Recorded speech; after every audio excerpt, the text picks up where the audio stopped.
What if the Jedi Council took over the Senate? Let's start the story towards the end of the Clone War.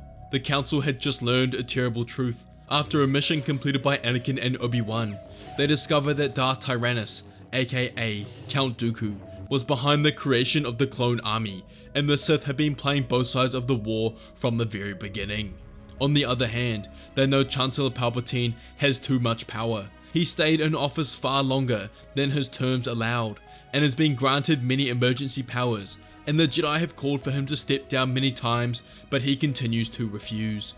The Council makes a pivotal decision, and decides they need to take control of the Clone War, away from Darth Sidious, and to do so, they must take over the Republic Senate. The entire Council storms into Palpatine's office, and rush in while he's meeting with Senators Bail Organa, Mon Mothma, and many more. Whilst his bureaucracy were also there, Palpatine stood, asking what the meaning of this is, and Windu declares that from here on out, the Jedi Council will take complete control over the Senate until the end of the war. Palpatine scoffs, saying this is unconstitutional, but Windu tells him the state of the galaxy is dire, that Jedi control is necessary to bring the war to an end, and tells the Chancellor that he has acquired too much power for himself.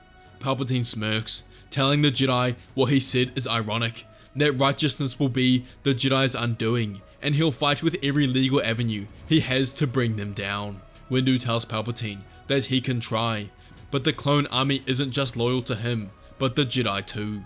They remove Palpatine and take him away, not to a prison, but to temporary accommodation where he isn't allowed to leave. The Jedi stay and resume control of his officers. Next, they meet with the Senate, and the Council declares that they have taken control of the Senate while the Clone War is active. There was outrage in that chamber. Palpatine was extremely popular, and many saw what the Jedi were doing as tyranny. However, there were also thousands of senators that didn't like Palpatine. They saw him as too power hungry and using the war to gain power for himself. They wanted the war over and saw the Jedi in control as the best chance in doing this. Examples of senators like this were Bail Organa and Padme Amidala. They knew what the Jedi were doing was technically illegal, but it was in the best interest for the Republic. The senators debated this back and forth, but it didn't change anything. The Jedi had resumed control of the Senate and clone army. The rest of the Jedi in the Order were informed, and there was actually a lot of support for the Council's takeover.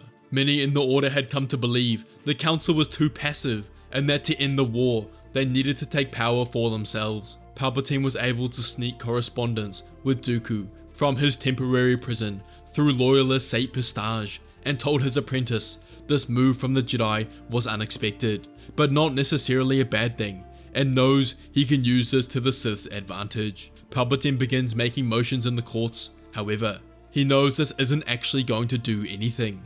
The legal resistance is all theatre, and his real purpose is to identify his allies and enemies.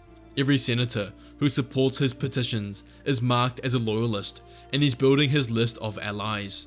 Meanwhile, on the sideline, Palpatine begins his media war, his true weapon.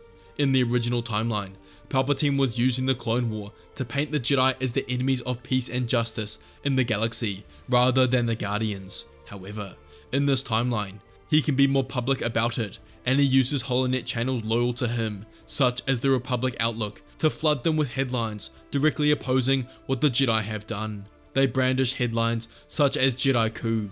They took our elected Chancellor at gunpoint. However, there are also Jedi sympathetic channels, releasing news stating the Jedi doing this is a necessary intervention to save the Republic. But through this divide, the galaxy is thrown into an information civil war, and public opinion becomes the new battlefield. The Jedi Council is now a new government, and takes complete control over the clone army. They enlist senators they trust, Bail Organa, Mon Mothma, and Padme Amidala, to handle the economic and political decisions that needed to be made in the Senate, whilst they focus on the military. However, Palpatine's legal theatrics succeeded brilliantly. It forces systems to choose sides, not for or against the war, but for or against the Jedi. Core worlds such as Quate and Corellia, with strong tradition and wealthy ties, are vocally outraged against the Jedi's coup.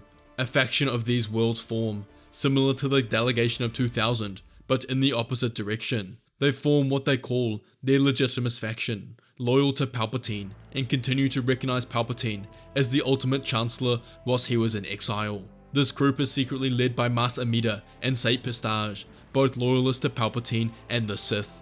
This group, under the secret command of Palpatine, begin looking for more allies in the Senate, bringing support to their cause to reinstate Palpatine as Chancellor.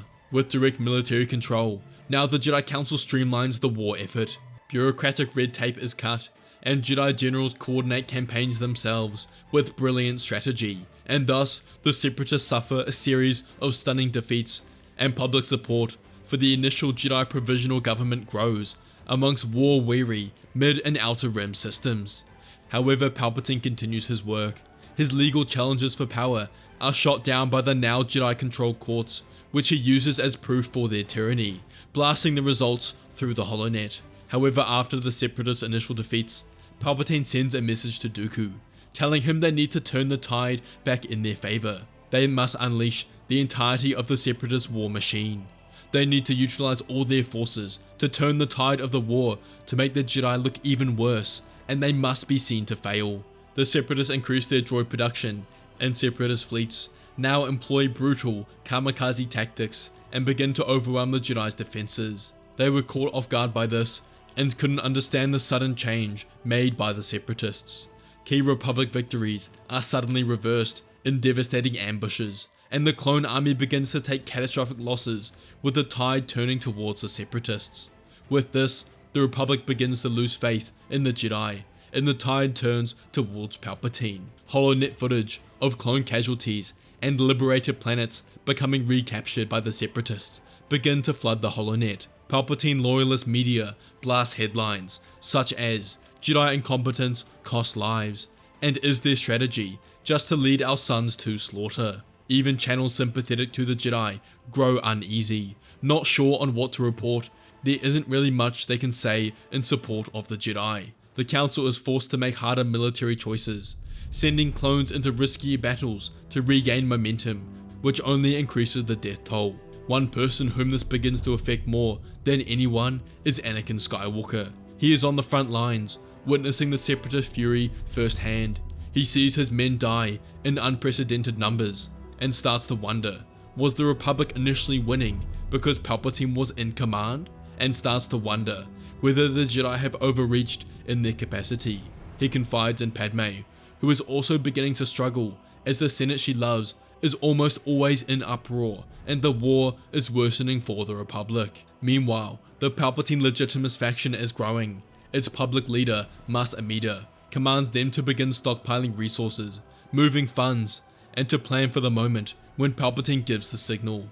But in fact, little did they know, they were preparing for Palpatine's rise as Emperor. After a few more weeks, Palpatine decides the time was right. The public opinion of the Jedi has been trashed in the HoloNet, and the Republic is losing the war badly. The setting for his rise to power is here. Palpatine is liberated from his temporary prison by the Legitimist faction, and he appears in front of a live HoloNet. He broadcasts across the galaxy as trillions and trillions of beings are watching. He tells everyone, 4 months, he has endured illegal detention, watching in horror as the Jedi Order has driven their beloved Republic to the brink of military disaster. Their intentions may have been pure, but their hubris has been our ruin. They have failed in the one thing they claim to do, win the war. He can no longer remain silent. With the support of his loyal members in the Senate and military, Palpatine declares he is resuming his constitutional duties as their Chancellor. In the Senate, the Legitimist Committee called for an immediate vote of no confidence in the Jedi, declaring Palpatine be reinstated and the Jedi Council dissolved for treason and incompetence. There was debate back and forth, and the vote would be later that day. The Jedi and loyal senators spent their hours trying to convince everyone to vote in their favour, but they knew it would be no use. The vote concluded in favour of Palpatine, and he was reinstated as Chancellor and took his stand in the center console of the Senate. Cheers erupt as he does this, and he waits for the noise to die down. He bellows through the chamber that the Jedi Council staged a coup that had failed catastrophically. Together they must execute the failed leadership to save the Republic. More cheers erupted in the chamber as Palpatine turned to Mas Amida, who nodded, and transmitted the signal of Order 66 throughout the galaxy, and Palpatine could feel it instantly, and in that moment he knew he had won. But Palpatine began his masterstroke next. Immediately, in the center of the Senate, he opens a public channel connecting directly with Count Dooku and blasts it across the holonet. The galaxy watches live as the Chancellor and Separatist leaders meet. Palpatine speaks, telling Dooku the war was fueled by the corruption of the Old Republic and exacerbated by the Jedi's tyranny. He offers Dooku this, to stand down his droid armies, to rejoin the Republic, and together they will wipe the slate clean. Together they can build a new, secure and prosperous galactic empire. More cheers erupted as Dooku nods and states that the Confederacy of Independent Systems stands, ready to reunite under the wise leadership of Chancellor Palpatine. In one move, Palpatine ends the war, absorbs the Separatist military-industrial complex, and is hailed as the Peacemaker. The Jedi are framed as the obstacles to peace on both sides of the aisle, and Order 66 has come for them. Dooku was secretly on Coruscant, and he met with Palpatine and General Grievous, and together they went to the Jedi Temple to assist the clones in Order 66. They fought what remained of the Jedi Council, Yoda, Windu, Kenobi, who had already been wounded by the clones, and with Sidious, Dooku, Grievous, and the mighty 501st coming for them, they couldn't defend against them all. They were simply too powerful, and they fell to the Sith. However, Palpatine sent out one command to Dooku, Grievous, and the clones, that Anakin Skywalker is to be captured alive. After the entire temple was sacked, Anakin was the only one left. He was distraught with anger and sadness that the Jedi he loved so much had been completely wiped out. Dooku and Grievous approached while the 501st surrounded him. Anakin knew it was over. There was nothing he could do. He tossed down his lightsaber and collapsed in fatigue. Anakin woke in a dark cell, barely lit by a flickering candle. He was underground somewhere and was shivering cold. His mind circled back to the events that had transpired, and he was overcome with sadness. The Jedi were gone, all of them. Obi-Wan, Ahsoka, as fear crept into his mind, wondering what had happened to Padme. He hears a noise behind him as another light enters the cave and makes its way towards his prison cell.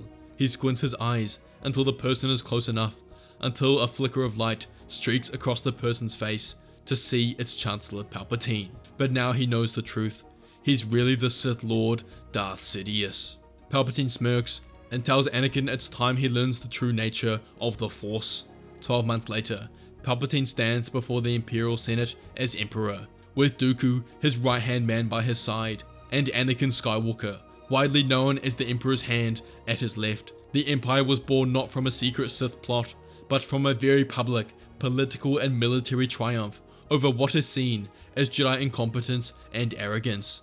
Taking over the Galactic Senate would have been one of the worst decisions the Jedi could have made, as Palpatine was a master manipulator and could have easily turned this into a weapon against the Jedi to solidify his takeover and capture of Anakin Skywalker. The Sith have won forever, and once again, the Jedi's own arrogance was their undoing. Thanks for watching, everyone. Just a reminder to check out our Boxing Day sale over at Fantasy Sabers for insane discounts on the best sabers on the market, and I'll see you all next time.